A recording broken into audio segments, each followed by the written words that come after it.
Hi, today I wanted to go over some of my new adult coloring books and the techniques I use to color with them. So first off, I have the Millie Murata, and this is the Animal Kingdom postcard set. And these are the same pictures as in her coloring book, but in postcard size. And it's a really, really thick cardstock. The back is blank, and like I said, it's the same pictures that she has in her book, but in a smaller size.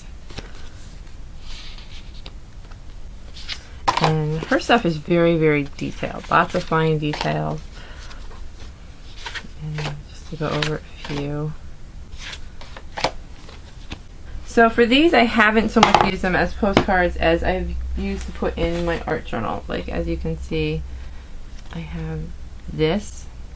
And this was colored in mostly using gel pens and some Pitt pens, which I'll show you. But first I'll show you what I've done.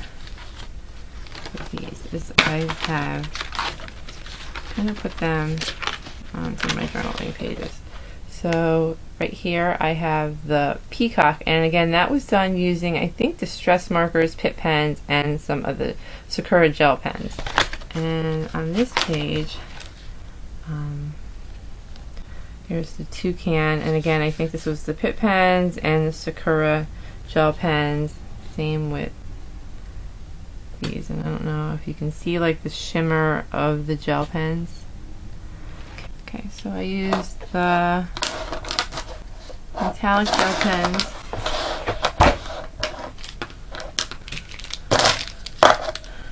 and the 3D. These are the 3D pens, or the glaze. These are the glaze pens. And I've also used the Zig writers, which have, let's see, have your bigger nib on one side and then a really fine point on the other side. Okay. Okay, so this is the Tropical World book. And the paper is pretty good, like kind of a thinner cardstock. Not as good as in the postcards, and these are double-sided pages, so I can zoom out a little bit. You can see, so you have to worry about what markers you use and having a bleed through going through, or you could copy them and print them out. But these are pretty nice animal pictures, a lot of animal pictures. She also does some, let's see, there's bats. Here are these where she tells you to kind of pick your own and draw your own drawings inside, which for me, I don't really like that, but I know other people would probably like that. Here's fill in the petals and stems, so more drawing your own. So it makes it a little bit of an interactive. Okay, the next book I got is national bestseller Color Me Calm books, and these books are nice. They're Zen coloring books, and they make like 4 of them. I think there's 4. And these books go in sections. So the first section is mandalas, then there's water scenes, wooded scenes, geometric patterns, floral and fauna, and natural patterns. So they tell you kind of like a little bit about each section, mandalas, and then they give you some colored in pages, examples.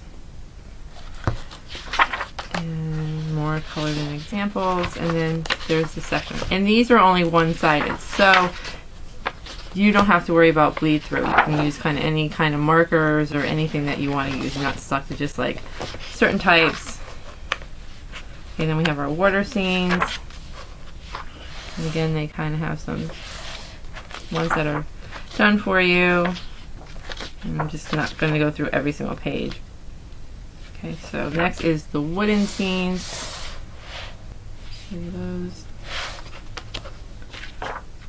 And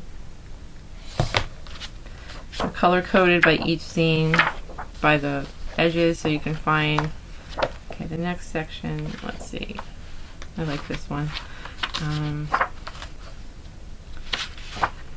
Geometric patterns. This really isn't my favorite section. And let's see, our next section is the flora and fauna. So showing some of the pages that are colored in, and this one I think is more one of the ones that I really like, the nature scenes, the flowers. And there's one they showed that was colored in already. Okay, and the last section is natural patterns. So they're almost kind of a mixture of the mandalas and the geometrics. Okay, so that is that coloring book. Okay. Next I have is the next one I have is the Zendoodle coloring, and again this one is a series of books. The other ones they have are the Enchanting Gardens, Calming Swirls, and Inspiring Zendellas. So I like this one because I do like doing some Zendoodling, and this is kind of what that stuff is. I did this page mostly colored pencils, and I use, I think, the pick. What did I use? I used these markers to go over them, the Staedtler, which I'll show in a second. So I kind of colored penciled, and then I outlined with the Staedtler pencils. And this book is nice, and I think you could also use a lot of these pages for like art journals and stuff if you color them in to put into an art journal. And again, these are paper's not that thick, but they are one-sided, so you don't have to worry about your bleed through with this book either. Different patterns. Okay, so that book. And the last book I wanted to show was this Dover. And the Dover books come in all different types of themes, and they're smaller books, and they're only $3.99. And this I got at Michael's.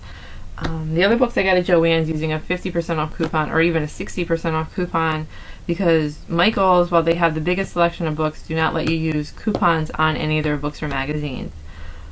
So I got this one there, but the other ones I wanted to use, I think most of the other ones I used like either, like I said, 50 or 60% coupons. Now this is the first book I picked up, and I mean everybody thinks, oh, coloring's so easy, but it's kind of, for me, it wasn't that easy. I did this one starting with colored pencils, and it was kind of a disaster, and I tried to go in with some markers, and it kind of made it even worse. So this was not very good drawing. My second one I did a little bit better. Let's see if we can zoom in a little bit. Again, though, I made this dress way too dark, and I used an eraser to soften up the colors of that. And I did go over, and I don't know if you can see, one of the things I went over is this is the Stardust Jelly Pen, and I love this pen, and it just adds a lot of glitter. It's kind of just clear, and it's almost like a Wink Stella, but I like this better than the Wink Stella. See that? It's becoming kind of glittery, the flowers.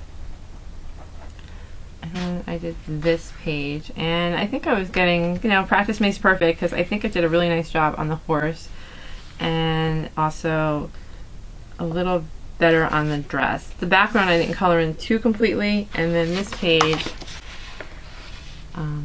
I just kind of colored in lightly, and I haven't gone too much into it. I was gonna say, this one I copied out of the Animal or the Tropical World book, and I did, again, I used mostly pencils, and the pencils I use are the Prisma pencils, and it's the 48 pack that I have. So these are the pencils. And okay, and I do have the blender pencil in there to use for blending. I don't use that too much.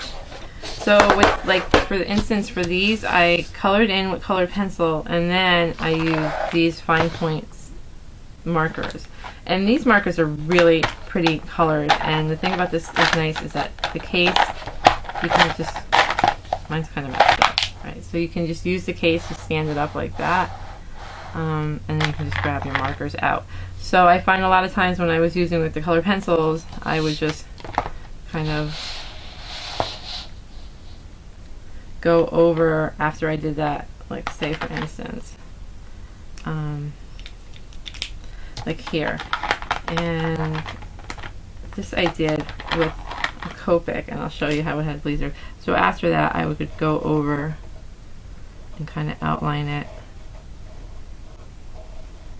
with these. Okay, so another thing you can do with markers, if you color with the markers, you can kind of, if you have bigger sections, you can use the markers as a base coat, and then you can go in and kind of shade in with your colored pencils. So like here, I could kind of shade it in, which I think actually looks better than using the markers. So you use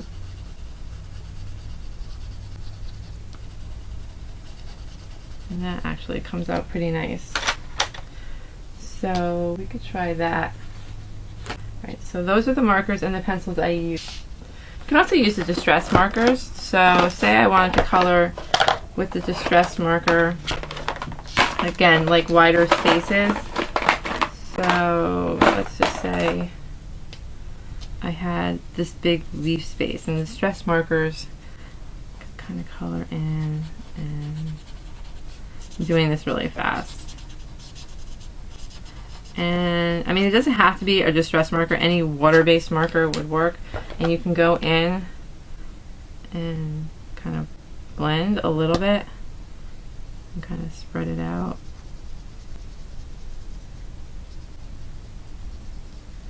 With these markers. Kind of get really nice markers. These are the Pitt pens, and these are really good for fine detail, I guess, and they come in some nice colors. These are Faber Castel Pitt pens, and these are good for fine detailing. So if I wanted to color in the finer details, I wouldn't use these because they are such a fine point for bigger sections, but for smaller detail sections.